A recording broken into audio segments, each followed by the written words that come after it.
Dear students, आज हम लोग वर्ब के बारे में विचार करेंगे।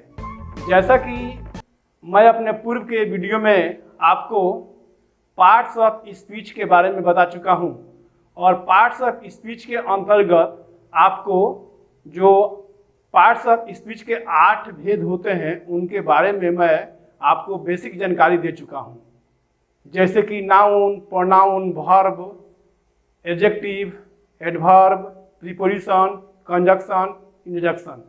ठीक उसी प्रकार आज हम लोग वर्ब के बारे में डिटेल से पढ़ेंगे और जानेंगे कि वर्ब एक ऐसा पार्ट्स ऑफ स्पीच का भेद है जिसका ग्रामर में बहुत अधिक महत्व है, क्योंकि हिंदी के वाक्य में जिस प्रकार की वर्ब की भूमिका होती है, अर्थात हिंदी भाषा में वर्ब सब्जेक्ट के अनुसार अर्थात पुल्लिंग के साथ वर्ब भी पुल्लिंग आता है और स्त्रीलिंग के साथ वर्ब भी स्त्रीलिंग आता है। चूँकि हिंदी भाषा में जैसे कि आपका सब्जेक्ट अगर पुल्लिंग है तो वर्ब भी पुल्लिंग होता है, जैसे राम पढ़ता है। ठीक उसी प्रकार अगर सब्जेक्ट स्त्रीलिंग होता है तो वर्ब भी स्त्रीलिंग होता है, जैसे सीता पढ़ती है, सीता रीड्स।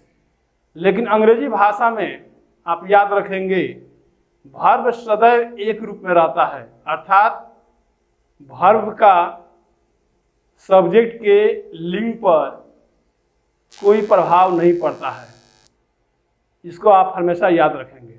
कहने का मतलब यह हुआ कि अंग्रेजी भाषा में सब्जेक्ट आपका स्त्रीलिंग हो या पुल्लिंग, लेकिन वर्ब सदैव एक रूप में रहता है। जैसे आप कह सकते हैं राम पढ़ता है तो राम रीड्स, सीता पढ़ती है तो सीता रीड्स। आप देख रहे हैं कि राम भी अपने लिए रीड्स का प्रयोग करता है, सीता अपने लिए सीता रीड्स, यानी सीता के लिए भी रीड्स होता है। अर्थात अंग्रेजी भाषा में सब्जेक्ट के साथ वर्ब सदा एक ही लिंग में होता है, यानी वर्ब जो है उसका लिंग चेंज नहीं करता है। आप इसको हमेशा याद रखेंगे।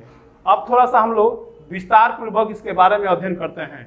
अब देखिए, जैसा कि बोर्ड पर लिखा हुआ है वर्ब, यानी वर्ब का नाम आते ही एक्शन का बोध होता है। आप जानते हैं कि किसी भी सेंटेंस निर्माण तब तक नहीं हो सकता है जब तक उसमें वर्ब ना आए। छोटा से छोटा वाक्य भी है उसमें वर्ब बहुत ही महत्वपूर्ण भूमिका निभाता है। जैसे मान लीजिए कि राम पढ़ता है, छोटा वाक्य है तो राम रीड्स। मैं पढ़ा रहा हूँ, आई एम टीचिंग। कहने का मतलब हुआ कि छोटा से छोटा वाक्य भी रचना करना हो तो बिना वर्ब के छोटा से छोटा वाक्य की भी रचना नहीं हो सकती है। तो जैसा कि मैं वर्ब के बारे में बता चुका हूं आपको कि वर्ब मीन्स एक्शन, यानी जिस शब्द से किसी काम का करना या होना मालूम होता है उसे क्रिया कहते हैं। इसको मैं अपने पूर्व के वीडियो में बता चुका हूं और इसको जानने के लिए आप मेरा YouTube पर जो वीडियो है अवेलेबल है पार्ट्स ऑफ स्पीच, उसको आप लोग देख सकते हैं। तो चलिए मैं आपको वर्ब के बारे में बता रहा हूं, आप ध्यान दें। वर्ब मीन्स क्रिया। वर्ब को दो भागों में बांटा गया है, फिनाइट वर्ब और नॉन फिनाइट वर्ब। वर्ब को दो भागों में बांटा गया है, फिनाइट वर्ब और नॉन फिनाइट वर्ब। और फिनाइट वर्ब के बारे में मैं बता रहा हूं। फिनाइट वर्ब क्या है? तो फिनाइट वर्ब वह वर्ब है जो अपने सब्जेक्ट के नंबर तथा पर्सन के द्वारा अनुशासित होता है। अर्थात जो क्रिया अपने कर्ता के नंबर और पर्सन के द्वारा शासित होता है उस वर्ब को हम लोग फिनाइट वर्ब कहते हैं। अर्थात हम कह सकते हैं इस प्रकार कि फिनाइट वर्ब वह वर्ब है जिस वर्ब में जो सब्जेक्ट होता है उसी के आधार पर क्रिया की रचना होती है। जैसे आप देख सकते हैं उदाहरण में राम पढ़ता है, तो राम यहाँ पर क्या है, थर्ड पर्सन है, तो रीड को भी बनाया गया है थर्ड पर्सन, यानी राम रीड्स, यानी रीड यहाँ पर क्या है, सब्जेक्ट के अनुसार है। अगर सब्जेक्ट आपका सिंगुलर है, सब्जेक्ट आपका सिंगुलर है तो वर्ब भी आपका सिंगुलर हो गया है। उसी तरह आप देख सकते हैं सेकंड वाक्य में, ही इज रीडिंग, वह पढ़ रहा है। तो आप यहाँ देख सकते हैं कि ही आपका थर्ड पर्सन सिंगुलर है, तो वर्ब इज का प्रयोग किया गया है और तब प्रेजेंट इम्परफेक्ट टेंस का निर्माण हुआ है। इसका मतलब यह हुआ कि टेंस के निर्माण में वर्ब सब्जेक्ट के अनुसार हमेशा अपना रूप बदलता है, अर्थात जिस नंबर का सब्जेक्ट होता है उसी नंबर की क्रिया होती है। जैसे कि सोहन पत्र लिख रहा है, तो Sohan is writing a letter, तो इसका मतलब यह हुआ कि कभी भी फिनाइट वर्ब में जो वर्ब होता है वह अपने सब्जेक्ट के अलावा कुछ भी नहीं कर सकता है। अर्थात हम कह सकते हैं कि फिनाइट वर्ब वह वर्ब है जो पूर्ण रूप से कर्ता पर निर्भर करता है। यानी फिनाइट वर्ब को हम कह सकते हैं कि फिनाइट वर्ब वह वर्ब है जो अपने कर्ता का गुलाम होता है, यानी उसका अपना कोई वश नहीं चलता है। सब्जेक्ट जिस नंबर का रहता है उसी नंबर की क्रिया होती है और हमेशा वो अपने सब्जेक्ट के नंबर तथा पर्सन के अनुसार अपना रूप बदलता है। अब देखिए थर्ड वाक्य में, Sita has cooked food, Sita भोजन पका चुकी है। इसमें सीता क्या है, थर्ड पर्सन है और ये प्रेजेंट परफेक्ट टेंस का इसमें प्रयोग किया गया है, तो रूप यहाँ चेंज हो गया है। तो देखिए हैज का प्रयोग किया गया है, यानी यहाँ भी सिंगुलर है, ये भी सिंगुलर है। उसी तरह आप कह सकते हैं कि दे आर स्टूडेंट्स, वे लोग विद्यार्थी हैं।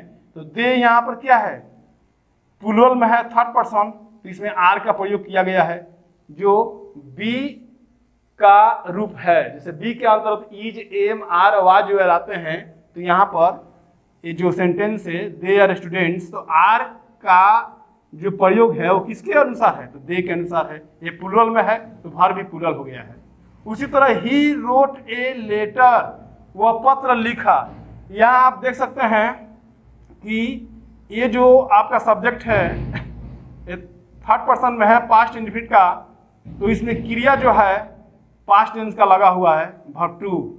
इसका मतलब ये हुआ कि कभी भी फिनाइट वर्ब के अंतर्गत जो वर्ब होता है अपने सब्जेक्ट के नंबर तथा पर्सन के अधिकार में होता है, उसका अपना कोई वश नहीं चलता है। तो हमेशा याद रखेंगे कि फिनाइट वर्ब उस वर्ब को कहते हैं जो अपने सब्जेक्ट के नंबर मीन्स वचन और पर्सन यानी पुरुष के अनुसार शासित होता है। तो मुझे लगता है कि आप सभी लोग फिनाइट वर्ब को समझ गए होंगे कि फिनाइट वर्ब हमेशा सब्जेक्ट के नंबर तथा पर्सन के द्वारा अनुशासित होता है, इसका अपना कोई वश नहीं चलता है। तो अब चलिए मैं आपको बता रहा हूँ नॉन फिनाइट वर्ब के बारे में कि नॉन फिनाइट वर्ब क्या है। तो नॉन फिनाइट वर्ब उस वर्ब को कहते हैं जिस वर्ब पर कर्ता का कोई कंट्रोल नहीं रहता है। तो जिस वर्ब में कर्ता का कोई कंट्रोल नहीं रहता है, अर्थात कह सकते हैं कि नॉन फिनाइट वर्ब के अंतर्गत जो वर्ब होता है वह स्वतंत्र होता है कर्ता के प्रभुत्व से या कर्ता के अधिकार से। जैसा कि बोर्ड पर देख सकते हैं, I want to speak, he wants to speak, Sita likes to cook food, Sita likes cooking food, they like swimming, you like to swim. आप इन वाक्यों में भली भांति देख सकते हैं कि मैं अंग्रेजी बोलना चाहता हूं, तो इसमें टू स्पीक है। ए हमेशा क्या है, अपने आई जो सब्जेक्ट है इसे स्वतंत्र है। यानी आप देख सकते हैं कि आई के अनुसार वांट तो है लेकिन टू स्पीक पर इसका कोई अधिकार नहीं है, कोई नियंत्रण नहीं है। उसी तरह ही वांट टू स्पीक, यहाँ भी ही के अनुसार वांट्स तो है लेकिन टू स्पीक देखते हैं आप कि ये स्वतंत्र है, यानी ही का कोई से प्रभाव नहीं है। तो इसका मतलब हुआ कि मैं अंग्रेजी बोलना चाहता हूं, वह अंग्रेजी बोलना चाहता है। सीता भोजन पकाना पसंद करती है, सीता को भोजन पकाना अच्छा लगता है। वे लोग तैरना पसंद करते थे, आप तैरना पसंद करते हैं। इसमें to speak, to cook, cooking, swimming, to swim, ये सभी जो वर्ब है इन वर्ब पर कर्ता का कोई नियंत्रण नहीं है। अर्थात वैसे वर्ब जिन वर्ब पर कर्ता का कोई अधिकार नहीं रहता है, यानी कर्ता के प्रभाव से स्वतंत्र रहते हैं, तो वैसे वर्ब्स को नॉन फिनाइट वर्ब कहते हैं। आप इसको हमेशा याद रखेंगे। चूंकि नॉन फिनाइट वर्ब के अंतर्गत कर्ता का कोई नियंत्रण नहीं रहता है, टेंस बदलता है, लेकिन जो वर्ब होता है वह उसी रूप में मौजूद रहता है। आप इसको हमेशा याद रखेंगे। जैसे मैं पढ़ना चाहता हूं, आई वांट टू रीड, ये प्रेजेंट इंडेफिनिट का वाक्य हुआ।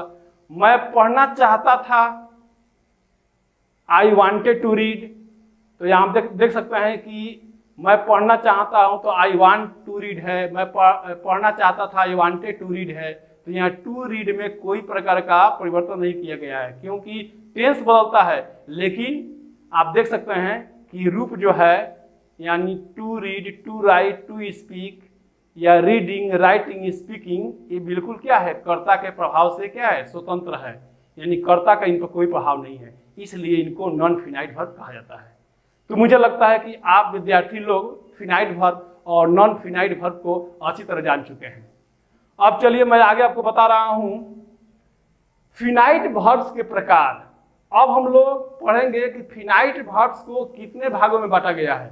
तो फिनाइट वर्ब्स को दो भागों में बांटा गया है, मेन वर्ब या प्रिंसिपल वर्ब और एक्जुलेटिव वर्ब। यानी फिनाइट वर्ब्स के अंतर्गत दो वर्ब्स होते हैं, यानी मेन वर्ब या प्रिंसिपल वर्ब कह सकते हैं, एक्जुलेटिव वर्ब कहिए या हेल्पिंग वर्ब होता है कह सकते हैं। तो अब प्रश्न उठता है कि मेन वर्ब क्या है। तो मेन वर्ब या फुल वर्ब भी कहते हैं या प्रिंसिपल वर्ब यानी मुख्य क्रिया। तो प्रिंसिपल वर्ब वह वर्ब है, प्रिंसिपल वर्ब वह वर्ब है जो टेंस के मूड, टेंस के निर्माण में मुख्य क्रिया की सहायता करता है। अर्थात कहने का मतलब होगा कि सिंगल भी आता है फुल वर्ब और कभी कभी यह एक्जुलेटिव वर्ब की एक्जुलेटिव वर्ब के साथ आता है। जैसे मैं पढ़ाता हूं तो आई टीच, इसमें टीच क्या है, मेन वर्ब हुआ। आई एम टीचिंग, मैं पढ़ा रहा हूं, इसमें प्रेजेंट इम्परफेक्ट टेंस के निर्माण में एम की सहायता कर रहा है टीचिंग।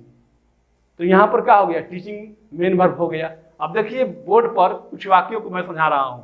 जैसे लिखा है ही प्लेज क्रिकेट, इसमें प्लेज सिंगल वर्ब है, आप देख सकते हैं, और इस प्लेज की मदद से प्रेजेंट इंडेफिनिट टेंस का निर्माण हुआ है, यानी सब्जेक्ट आपका थर्ड पर्सन सिंगुलर है तो वर्ब में एस लगाए हैं, तो ये आपका मेन वर्ब हो गया। उसी तरह आई एम टीचिंग, यहाँ पर प्रेजेंट इम्परफेक्ट टेंस का निर्माण हुआ है, तो टीचिंग जो है वो उसमें एम आपका हेल्प कर रहा है, यानी कहने का मतलब हुआ कि मैं पढ़ा रहा हूँ, ये प्रेजेंट इम्परफेक्ट टेंस का निर्माण हुआ है। तो कह सकते हैं कि सहायक क्रिया के साथ में मुख्य क्रिया आता है और टेंस का निर्माण करता है। तो सहायक क्रिया एम है और इसके साथ टीचिंग आया हुआ है और इस तरह प्रेजेंट इम्परफेक्ट टेंस का निर्माण कर रहा है।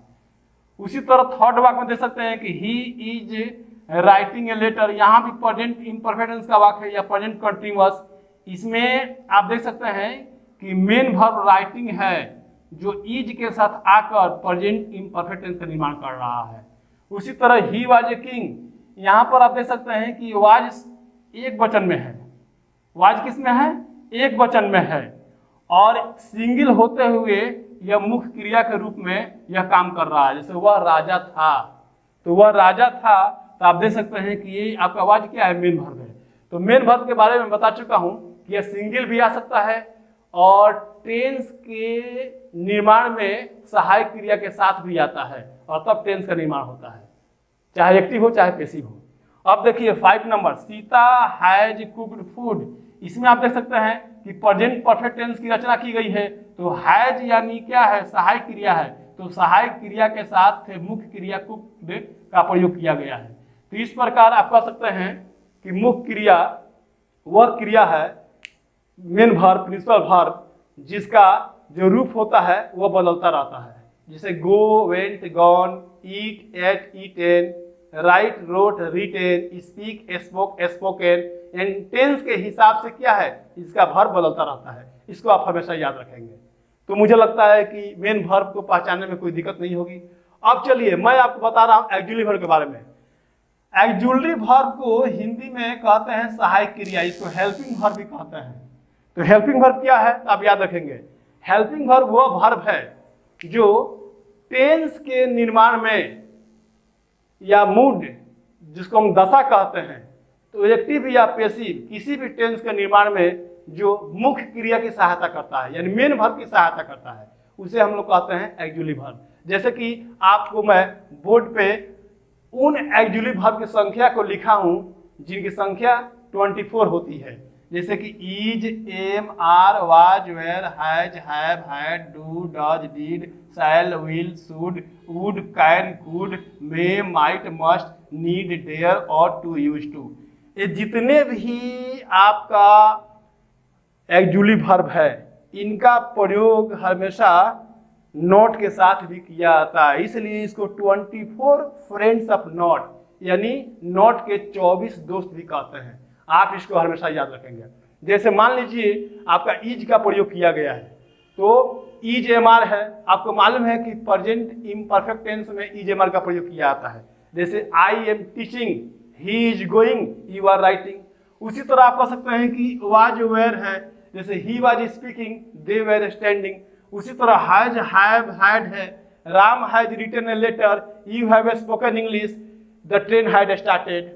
I do my work, Sita does her work, he did his work. I shall go to Patna, you will go to Patna, we should speak English. He would visit me every day in the evening. I can speak English. He could do this work. May I come in, sir? He might see you tomorrow. You need to speak English. He does not dare to challenge me. We ought to love our country. He used to walk in the morning. इस प्रकार इन verbs का प्रयोग करते हैं जिनको 24 friends of not कहते हैं और टेंस के निर्माण में एक्टिव पैसिव के साथ भी प्रयोग किए जाते हैं, इसलिए आप हमेशा याद रखेंगे। तो डियर स्टूडेंट्स, मुझे लगता है कि आप इनके बारे में अच्छी तरह जान चुके हैं और परिचित हो चुके हैं और इसमें किसी प्रकार का कोई कंफ्यूजन नहीं होना चाहिए। इसको थोड़ा बारीकी से आपको बार बार पढ़ने की जरूरत है। डियर स्टूडेंट्स, मुझे लगता है कि आपको इसमें कोई दिक्कत नहीं होनी चाहिए। यदि फिर भी आपको कोई संदेह हो तो आप कमेंट बॉक्स में पूछ सकते हैं और यदि आपको यह वीडियो अच्छा लगे तो लाइक कीजिए और हमारे चैनल को सब्सक्राइब कीजिए और अपने दोस्तों के बीच अधिक से अधिक शेयर कीजिए।